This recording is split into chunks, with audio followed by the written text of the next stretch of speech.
आपका नाम? मेरा नाम मेहताब चौहान है और मैं ऑल इंडिया मजलिस इत्तेहादुल मुस्लिमीन का पश्चिमी उत्तर प्रदेश का अध्यक्ष हूँ। अच्छा, किस बात को लेकर प्रेस वार्ता? देखिए, आज सहारनपुर के अंदर जनाब मोहम्मद हुसैन जिलानी साहब, जो कि समाजवादी पार्टी के प्रदेश सचिव हैं और भारतीय किसान यूनियन मूवमेंट के राष्ट्रीय अध्यक्ष हैं, आज आपने और आपके साथ में साजिद प्रधान साहब, जो जिनका ताल्लुक कुमारेड़े से है, आज आप दोनों ने समाजवादी पार्टी को छोड़कर ऑल इंडिया मजलिस इत्तेहादुल मुस्लिमीन की सदस्यता ली है। इसी सिलसिले में आज प्रेस कॉन्फ्रेंस का कार्यक्रम किया गया। इससे क्या 2027 में क्या चुनाव लड़ेगा यहाँ सहारनपुर से, क्या रहेगा? देखिए, ये वक्त तय कर आने वाला समय बताएगा कि हम चाहेंगे कि जिलानी साहब को कोई जिम्मेदारी यहाँ दे करके इनसे काम कराया जाए।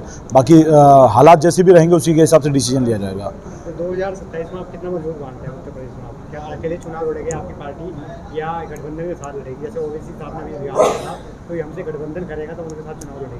नहीं, बिल्कुल। देखिए, हम लोग 2022 में भी हम लोगों का ये प्रयास था कि जो लोग भारतीय जनता पार्टी को रोकना चाहते हैं वो लोग एक अलायंस करें, जिसका हिस्सा हम भी होना चाहते हैं। हम लोग, हमारे राष्ट्रीय अध्यक्ष, प्रदेश अध्यक्ष जी बार बार इस बात को कह रहे हैं कि 2022 में जो गलती की उसको 2027 में ना किया जाए।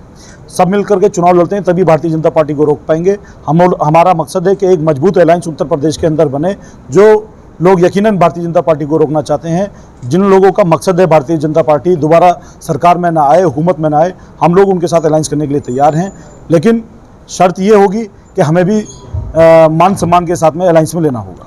मुस्लिम बटे है, सब कोई समाजवादी में है, कोई भाजपा में है, तो कैसे एकजुट कर पाएगा मुस्लिम को? नहीं, देखिए, ऐसा है, अब चीज़ें बदल रही हैं।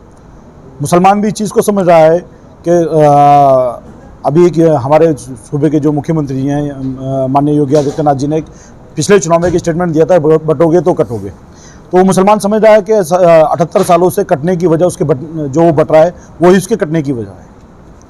उसके लिए क्या प्रयास रहेगा आप लोगों, किस तरह एकजुट कर पाएंगे?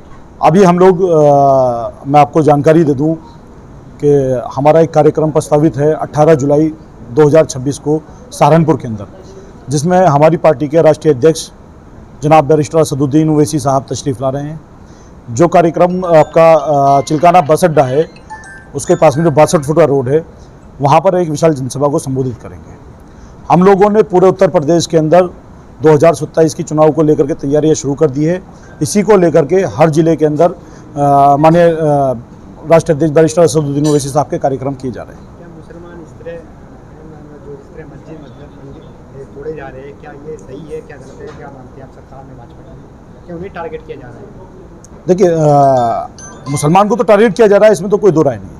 लेकिन ये मुसलमान कोई आज टारगेट नहीं हो रहा। मुसलमान पर तो जुल्म समाजवादी की सरकार में भी हुआ, कांग्रेस की सरकार में भी हुआ, आज भाजपा भी कर रही है। लेकिन हमारा सवाल है उन पार्टियों से जो लोग हमारे बीच में 5 साल में चुनाव के दरमियान हम लोगों के बीच आते हैं, आकर के हमसे भाजपा और संकट डरा करके हमारे आवाम का जो वोट लेने का काम करते हैं। हमारा सवाल है उनसे कि जब 5 साल मुसलमानों पर जुल्म किया जाता है, उनकी इबादतगाहों को शहीद किया जाता है, उनको मारा जाता है, उनकी मॉब लिंचिंग होती है, तो ये लोग क्यों नहीं बोलते?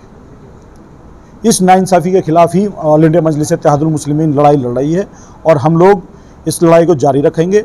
अलायंस का अभी आपने सवाल किया, अगर कोई हमें अलायंस में लेता है तो बिल्कुल हम अलायंस का हिस्सा होंगे। अगर नहीं लेता है तो हमारे राष्ट्रीय अध्यक्ष जी और प्रदेश अध्यक्ष जी इस बात का ऐलान कर चुके हैं कि हम उत्तर प्रदेश के अंदर 200 सीटों पर चुनाव लड़ने जा रहे हैं। अभी मुस्लिम द्वारा जो है योगी सरकार की बहुत बड़ाई की गई थी, लेकिन इमरान मसूद उस बात पे भड़क गए थे। वो कहते हैं मुस्लिम क्यों उधर जा रहा है योगी की तरफ, अपनी तरफ क्यों नहीं हो रहा, उसमें क्या कहेंगे? देखिए, इमरान मसूद जी का जहाँ तक सवाल है, इमरान मसूद जी के जो बयानात हैं उनको देख करके कुछ ऐसे लगता है कि वो डिवाइड एंड रूल की राजनीति कर रहे हैं। क्या वो अपने फायदे के लिए राजनीति? बिल्कुल, वो अपने फ़ायदे के लिए ही राजनीति कर रहे हैं। वो एक परिवार के लिए, जिस तरह से अखिलेश यादव की अपनी राजनीति है अपने परिवार को बचाने की, इसी तरह से मुझे इमरान मसूद साहब की राजनीति लगती है। वो अपने परिवार की राजनीति कर रहे हैं। मतलब वो अपने समाज को बचाने की कोई बात नहीं करते? समाज के लिए कहाँ, मुझे बताइए, आप 2024 से मेंबर ऑफ पार्लियामेंट हैं। 2024 के बाद में उत्तर प्रदेश के अंदर कितने मुसलमानों के साथ में मॉब लिंचिंग हुई है, कितने मुसलमानों के घरों पर बुलडोजर चलाए गए? कहाँ इमरान मसूद साहब बोलते हैं? कहाँ गए इमरान मसूद साहब? यही कंडीशन समाजवादी पार्टी के विधायकों की है। 2022 के चुनाव के बाद में लगातार जिस तरह से उत्तर प्रदेश को के अंदर मुसलमानों के साथ में जुल्म किया जा रहा है, मुसलमानों को टारगेट किया जा रहा है, लेकिन उनके लिए समाजवादी के लोग भी नहीं बोल रहे। कार्यक्रम में कितनी भीड़ जुटनी कैसे? अब देखिए, ये कार्यक्रम है, इस इसका तो हम लोग नहीं कह सकते। अध्यक्ष जी आ रहे हैं और हमें उम्मीद है कि ये ऐतिहासिक कार्यक्रम होने जा रहा है।